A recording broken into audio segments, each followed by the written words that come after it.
C'est l'heure de la question chaude du Management Tech Show. Avec aujourd'hui, le INPS est-il un indicateur de management? Pour faire le tour de la question, on va d'abord bien entendu bien poser le concept du INPS pour avoir une bonne définition et bien comprendre ce que c'est. Après, on aura le plaisir de passer cet indicateur au banc d'essai que je vous ai préparé et pour avoir la note sur 20 pour le INPS. Enfin, on se posera la question de comment bien l'utiliser et vous verrez qu'il y a quelques bonnes pratiques à retenir. Alors, pour définir le INPS, on ne pourrait pas le faire sérieusement sans mentionner ce bouquin, écrit par des consultants de Bain, alors il y a déjà plus de 20 ans maintenant, et qui avait comme quête de trouver la question ultime qui permettrait à une organisation de mesurer la satisfaction des clients et de créer une démarche d'amélioration continue pour être la plus performante possible sur son marché. Eh bien, le ENPS, ou le INPS in English, c'est tout simplement sa petite sœur. Cette question ultime, elle est très simple, comme vous le voyez, elle se conjugue selon qu'on va l'orienter pour les clients ou pour les collaborateurs. La question est, recommanderiez-vous à vos relations le produit pour l'acheter, ça c'est pour le NPS, ou l'entreprise pour y travailler, ça c'est pour le ENPS. L'échelle de notation que vont avoir les répondants sera une échelle de 0 à 10 qui va leur permettre de se positionner dans l'une des trois catégories. Puisque ce sont ces catégories qui vont permettre le calcul du Net Promoter Score. Ce Net Promoter Score se calcule par une différence entre le pourcentage qui correspond à la population des promoteurs par rapport à celui des détracteurs. Alors comment on définit si on est détracteur ou promoteur en termes de réponse? Eh bien tout simplement, les détracteurs sont ceux qui ont répondu 6 ou moins, donc entre 0 et 6. Pour les promoteurs, là l'exigence est vraiment importante puisque c'est ceux qui ont répondu 9 et 10. Eh bien cette différence va donner un score. Le score de NPS va varier entre moins 100, ça c'est très très mauvais, et plus 100 ou purée, ça c'est très très très très bon. Ça veut dire quoi? Ça veut dire que la propension à recruter, votre force de frappe, votre influence au travers de la voix de vos collaborateurs sur le marché du travail va être plus ou moins importante. Si elle est à 0, vous n'avez pas beaucoup d'effets de recrutement par cooptation potentielle. Par contre, si vous êtes sur un score NPS positif, sans aller jusqu'à 100, mais déjà à 20, c'est déjà pas mal, vous avez un pouvoir de cooptation au travers de vos collaborateurs. Par contre, si c'est négatif, et plus ça l'est, moins vous aurez cet effet, voire un effet contre-productif, c'est-à-dire que les collaborateurs prendront la parole pour déconseiller leur relation de venir travailler chez vous. Ça, c'est pas cool du tout, surtout quand on veut recruter. Voilà, vous savez comment on calcule le INPS, qu'est-ce qu'il est, d'où il vient. Maintenant, il est important de se poser la question de est-ce que c'est un bon indicateur de management. Pour ça, on va le passer au banc d'essai du Management Tech Show. On vous a préparé une jolie petite fiche de notation avec 3 critères importants. Le premier, c'est est-ce que le sujet est pertinent? En gros, est-ce que ce que l'on va mesurer est utile pour l'entreprise, pour le management?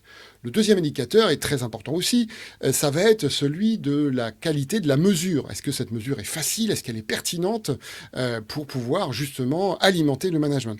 Et puis la troisième sera celle de l'impact. Est-ce que le management va pouvoir impacter cet indicateur? Parce que si c'est simplement pour le regarder et ne rien pouvoir faire, ça serait vraiment dommage et très inutile. Voilà, et on va avoir une jolie note sur 20. Je vous la laisse la découvrir. Boum, 15 sur 20, mais c'est une super note. Bon, on va voir quand même pourquoi on lui a mis un petit bonus pour passer de 12 à 15. Alors, le sujet, premier critère de notation de cette grille, bien entendu, le INPS fait référence à la propension à recruter et notamment à coopter. Et pour beaucoup d'entreprises, c'est un sujet particulièrement important quand il y a un besoin de trouver de nouveaux talents. En plus, on sait que le recrutement par cooptation permet de dénicher des talents qui ne sont pas forcément en recherche active et c'est plutôt des talents qui sont assez rapidement opérationnel. Donc c'est une source de recrutement qui méritait ce 5 sur 8, puisque cette mesure va différencier les entreprises les unes par rapport aux autres pour pouvoir perforer le marché des talents. Deuxième critère de notre grille de notation, est-ce que c'est un instrument de mesure qui va être suffisamment fiable et simple à utiliser? Eh bien oui, clairement, la question est, comme vous l'avez vu, elle est hyper évidente et la grille de notation encore plus simple. Donc pas de souci là-dessus.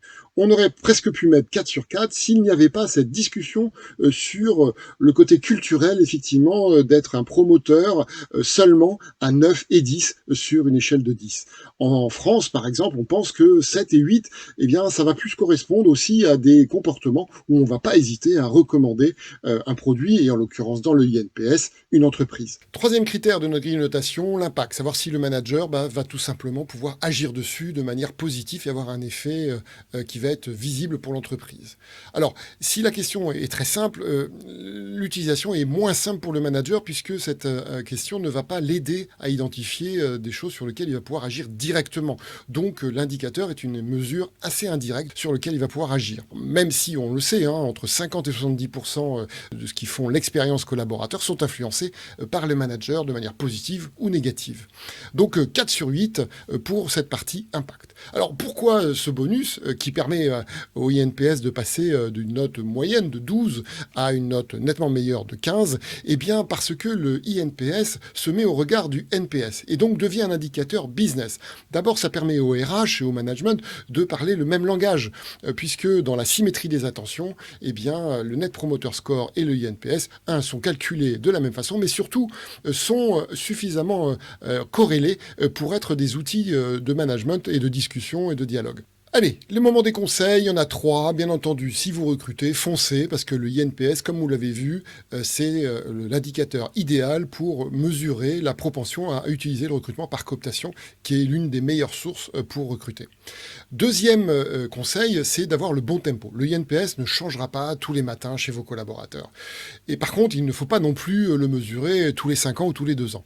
La bonne façon est clairement de pouvoir le mesurer tous les trimestres ou tous les semestre. Dernier conseil, ce qui va répondre à la limite qu'on a vue tout à l'heure de l'indicateur, qui est un indicateur assez général sur lequel les managers, même les RH, n'auront pas forcément d'action directe en termes de diagnostic, eh bien c'est de le compléter tout simplement avec des questions complémentaires qui permettront d'avoir une information beaucoup plus riche sur les causes, les raisons éventuellement du score de INPS. N'hésitez pas d'ailleurs à utiliser dans votre outil de mesure eh bien, des questions conditionnelles qui permettront de faire le diagnostic que si le score est mauvais. C'est ce que permet notamment Zest. Voilà, c'était la première question chaude du Management Tech Show avec comme guest star le INPS. J'espère que ça vous a intéressé. De mon côté, la réponse était positive, vous l'avez compris, sur le INPS comme indicateur de management, avec quelques petits quand même accompagnements pour en faire un vrai outil de management complet. J'espère que ce contenu vous a intéressé parce qu'il est fait pour vous. Je suis très preneur de vos commentaires, retours, encouragements pour pouvoir améliorer ce contenu. Et d'ailleurs, la prochaine question chaude portera sur un sujet sur lequel vous pourrez voter, soit sur mon profil LinkedIn, soit sur le groupe LinkedIn que j'ai créé, Management Tech Show. Donc j'espère à très bientôt et bien entendu, n'hésitez pas à découvrir Zest, qui est une solution qui vous permettra de mesurer le INPS et même plus de faire une démarche d'amélioration continue de l'expérience collaborateur et de votre management globalement dans l'entreprise.